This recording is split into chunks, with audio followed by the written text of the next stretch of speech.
Assalamualaikum warahmatullahi wabarakatuh. Waalaikumsalam warahmatullahi wabarakatuh. Selamat siang Bapak Ibu semuanya. Siang. Selamat siang. Masih semangat? Masih semangat? Masih. Alhamdulillah. Semangat terus. Ya, alhamdulillah ya, di masa pandemi seperti ini kita tetap bisa melakukan aktivitas pelatihan. Bapak Ibu, tidak terasa kita sudah sampai hari keempat ya. Alhamdulillah kita berjumpa lagi. Mari kita lanjutkan materi hari ini adalah mengenai capaian pembelajaran. Sebelum memulai pembelajaran sinkronus hari ini, terlebih dahulu kita meminta kelancaran dalam pelatihan ini dengan tata cara agama kita. Kita minta semoga acara ini berjalan dengan lancar.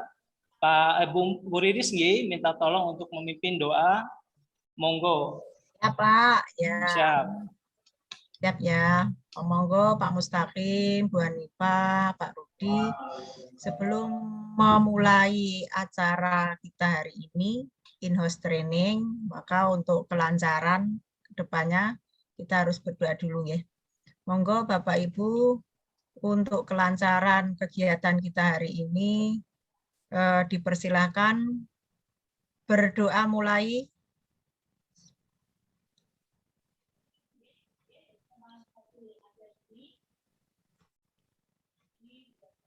Berdoa selesai. Semoga kita mendapatkan keberkahan, kesehatan, dan kelancaran dalam kegiatan ini. Silakan Pak Rudi, saya kembalikan. Amin. Terima kasih Bu Riris. Selanjutnya petugas hari ini yang memimpin S Breaking itu ada Pak Mustaqim, Mbak. Oh, gini. Monggo Pak, dipimpin S Breaking-nya semenarik mungkin. Bapak Ibu yang saya hormati, S Breaking saya ini sedikit menguji konsentrasi. Saya akan menyebutkan. Ini berapa Bapak Ibu? Satu. Kalau ini? Dua. Yang ini? Tiga. Ini? Dua. Yang ini? Mana Pak? Nggak kelihatan. Jempol satu Pak. Oh, satu. Oh iya, satu. Telunjuk. Tahu lagi. Iya. Jawabannya mohon maaf salah, Ibu. Wow, salah ini ya. Berapa? Ini satu. Kalau ini? Dua. Yang ini? Tiga. Kalau ini? Kalau ini telunjuk. Tidak kelihatan satu. Telunjuk. Kalau ini berarti Bu. Jangan terkesan jari ya. Oh, gini. Ini satu.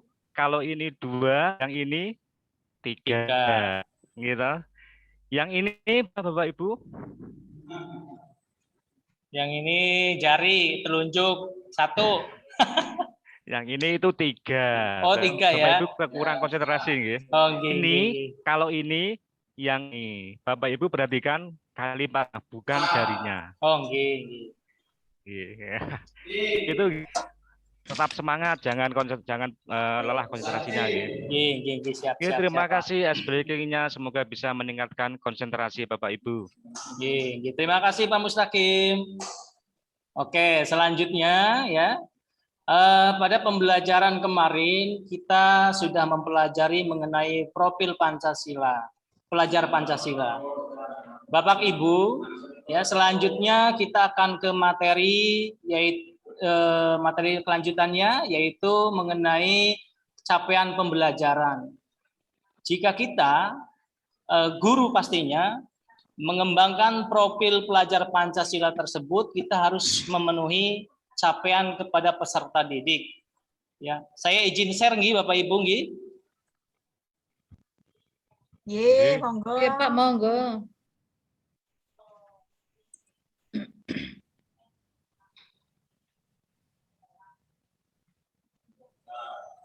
Sudah tampil belum ya? Belum. OTW, Pak. OTW. Sudah tampil kah? Ampun. Alhamdulillah sudah tampil ya. Ini ya, di halaman pertama ini adalah materi pembelajaran kita hari ini, yaitu mengenai capaian pembelajaran. Baik, yang selanjutnya adalah materi awal capaian pembelajaran kita hari ini, ya. Slide 2. Ya. Kira-kira ketika Bapak Ibu melihat slide 2 atau ada gambar ya yang menunjukkan anak kecil ini dengan kondisi yang cukup memprihatinkan, kalau kita lihat, apa yang bisa Ibu Bapak sampaikan? Halo? Capek Pak, capek, itu anaknya kecapean. Oh, kecapean. Iya, iya. Banyak tugas menumpuk. Waduh. Seperti Bapak Ibu mungkin, Gi. Iya, iya. Selanjutnya kita sebagai seorang guru, Bapak Ibu, ya, pernahkah kita menjumpai anak dalam mengalami kesulitan dalam capaian pembelajaran, terutama peserta didiknya di sekolah masing-masing? Monggo, ada yang pernah mengalami seperti ini? Banyak Pak, banyak itu. Wah, banyak nih. Waduh, ya. Luar biasa. Berarti hampir semua nggih, Ibu. Pak. Gimana? Nggih, saya. Ya. Saya nggih, Pak nggih. Nggih, monggo, Bu. Bu sinten saya dulu. Bu Hanifah, gimana Bu? Ada yang tanyakan mengenai gambar ini? Kalau mengenai gambar ini, kita lihat anak itu banyak sekali diberikan tugas oleh guru. Guru sepertinya lebih sangat rutin memberikan tugas ke anak tanpa diberikan umpan balik, sehingga anak ini merasa kelelahan gitu dengan tugas tersebut. Atau ada yang ingin saya tanyakan lagi, Pak? Boleh? Boleh, silakan. Oke, saya menghadapi kesulitan ini, Bapak. Monggo, gimana Ibu? Yang saya hadapi ketika siswa mengalami kesulitan ketidakpahaman materi. Mereka tidak tuntas, bahkan saya sampai mengulang lagi materi yang sama. Materi yang sama, akan tetapi siswa tersebut tidak bisa tuntas. Itu harus bagaimana ya Pak Rudi saya? Nah ini ya, oke. Pertanyaannya, yang pertanyaannya bagus sekali Ibu. Ini sesuai dengan gambar atau materi yang kita bahas hari ini ya. Untuk itulah kita belajar hari ini bareng-bareng ya. Di sini tidak ada istilah benar atau salah, pinter atau yang belum pinter, semuanya sama-sama belajar. Menggali dan membahas materi baru, yaitu tentang capaian pembelajaran, di mana siswa seharusnya mencapai, semisal nih, ada program A ke program A, begitu. Gambaran ini pas sekali topik dengan topik kita hari ini. Bagaimana Bu Hanifah, mudah dipahami? Nggih, Pak, sampun. Terima kasih. Nggih.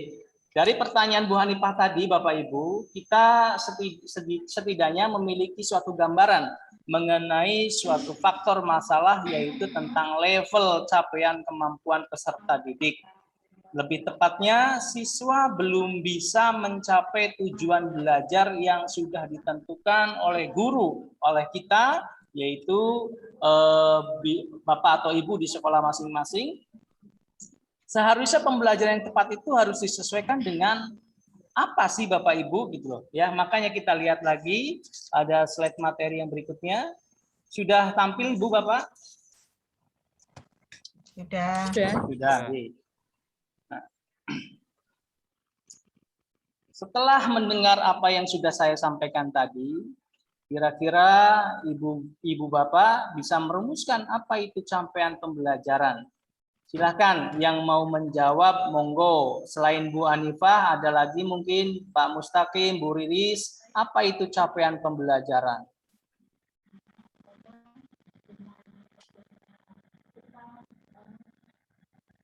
Halo?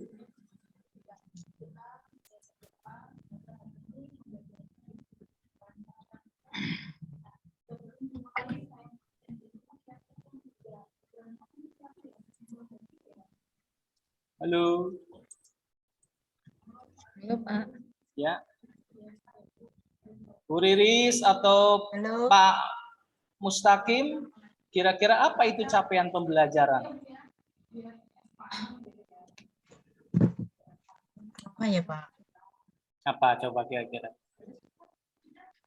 Bu Hanifah mungkin bisa menjawab, Bu, apa itu capaian pembelajaran? Oke, sudah.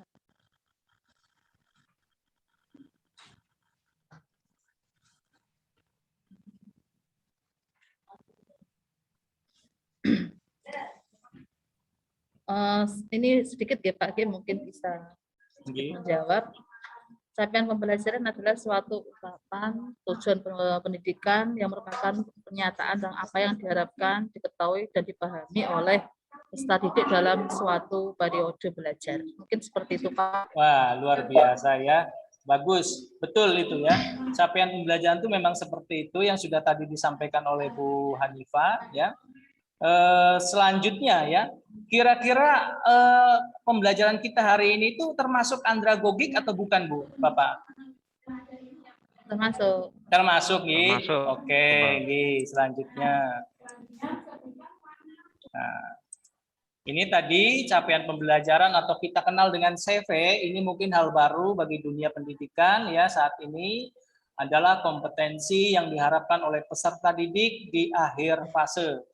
Oke, next selanjutnya.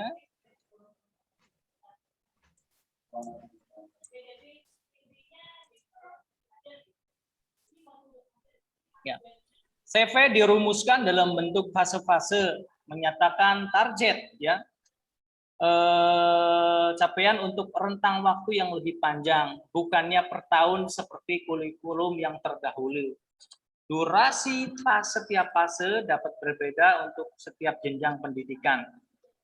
Nah, Ibu Bapak, fase yang sesuai yang kita hadapi adalah fase E. Bukan begitu Bapak Ibu? Betul, Betul ya, fase E itu berarti kelas 10 ya. Karena apa? Karena kita berada di lingkungan SMK, kita adanya di fase E, dan kalau di kelas 12 itu kalau ada sejarah itu masuknya fase apa, Ibu Bapak? 11 itu F ya. F ya, F, Pak. F ya, karena dulu ada di kelas 12, sekarang tidak ada, adanya di kelas 11, jadi F ya. Oke, selanjutnya, kalau kita melihat tingkatan fase yang saya tampilkan ini, contohnya, nah ini ya, saya membagi beberapa fase. Pembagian fase dalam CP atau capaian pembelajaran dapat digambarkan sebagai berikut. Ada 6 fase Bapak Ibu ya. Fase A ini pada umumnya tingkatan SD atau tidak, kita tidak mengenal istilah tingkatan gitu Bapak Ibu, adanya fase.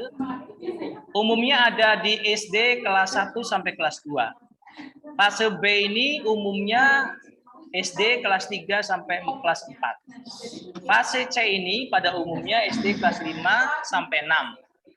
Fase D pada umumnya SMP ini Bapak ya, sudah naik tingkatan 7 sampai 9. Fase E pada umumnya SMK di kelas 10.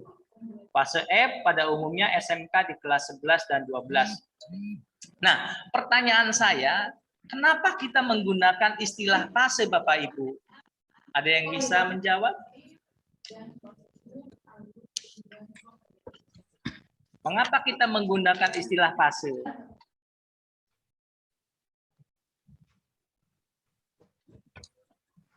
Penggunaan istilah fase ini sebenarnya dilakukan untuk membedakan dengan kelas, karena peserta didik di satu kelas yang sama bisa jadi belajar tanpa fase pembelajaran yang berbeda. Ini merupakan penerapan dari prinsip pembelajaran sesuai tahapan capaian belajar atau yang kita kenal juga dengan istilah teaching at the right level atau mengajar pada tahap tingkatan yang sesuai. Nah, ini mengarah kepada pembelajaran kita pada hari ini, yaitu semisal kita mengajar di kelas 10 nih, belum bisa mencapai tujuan pembelajaran, tapi fasenya sama, itu bisa masuk ke pembelajaran yang berbeda, yaitu di kelas, di bawahnya kelas 10, kelas apa Ibu Bapak? 9. 9 ya. Nah, itu berarti bisa apa tidak kalau kelas 10 ke kelas 9 itu turun? Bisa. Bisa. Ya, bisa ya. Oke, pastinya. Bisa. Iya. Selanjutnya next ya. Slide yang berikutnya.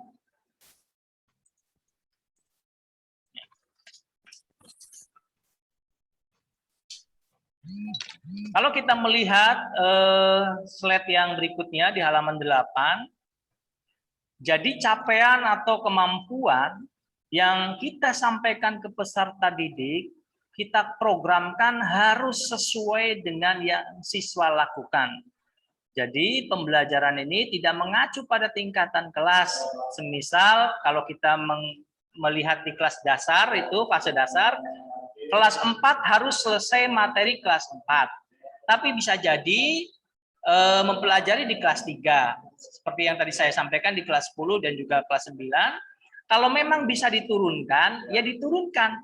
Gitu loh maksudnya ya. Nggak apa-apa, selama anaknya mampu, boleh dinaikkan ya. Kalau belum mampu ya jangan dinaikkan. Jadi capaian atau tingkatan kemampuan ini untuk merancang pembelajaran.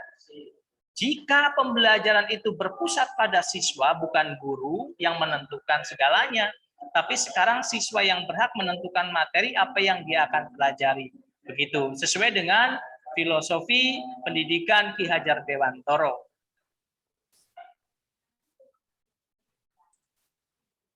Nah, selanjutnya kita masuk ke slide 9 mengenai capaian pembelajaran setiap fase.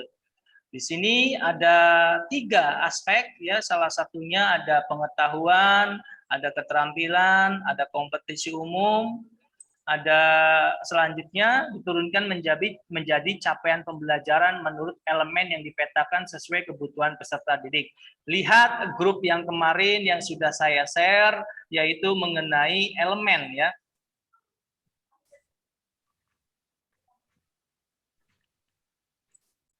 Sudah bisa tampil Bapak Ibu? Capaian pembelajaran sejarah? Belum, Mbak. Belum ya? Oh ini, bentar.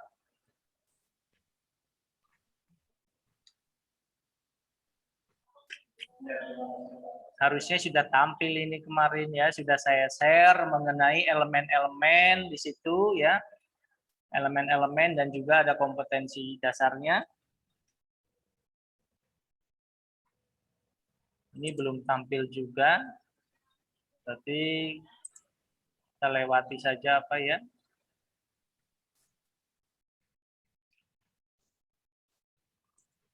Share.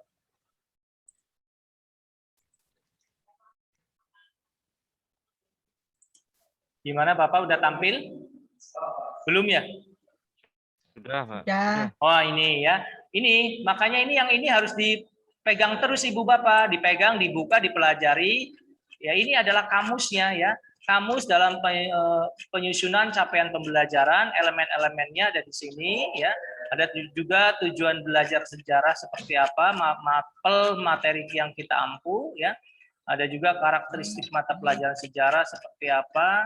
Ini materi-materinya nih. Nah, ini elemennya ya, elemen di kelas 10 ya.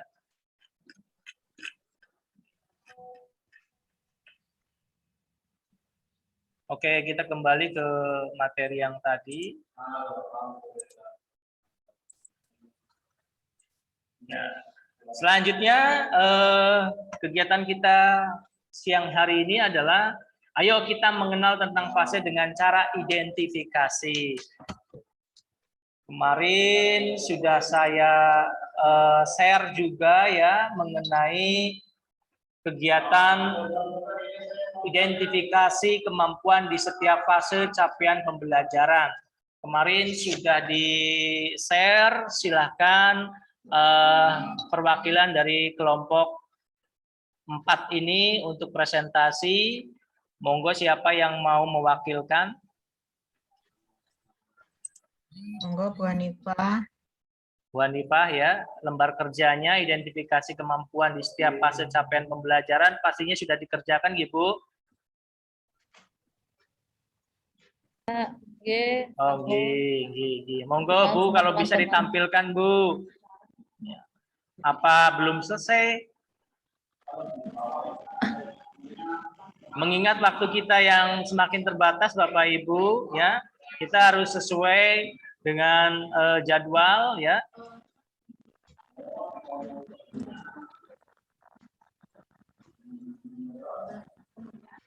Apa cukup? Dilanjut.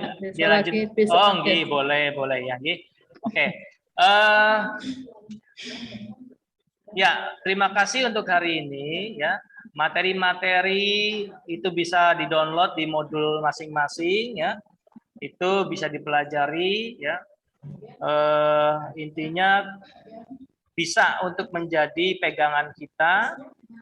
Jangan juga kita juga mengesampingkan kebutuhan siswa-siswi kita. Itu pokoknya harus sesuai dengan prinsip dari filosofinya Ki Hajar Dewantoro. Kita tidak boleh memaksakan kehendak anak, ya. Jadi pendidikan itu berpusat juga pada anak. Cukup segitu ya. Terima kasih. Semoga pembelajaran hari ini bermanfaat. Kita lanjutkan di lain hari atau besok ya, tepatnya jam 8 pagi. Wassalamualaikum warahmatullahi wabarakatuh. Waalaikumsalam warahmatullahi wabarakatuh.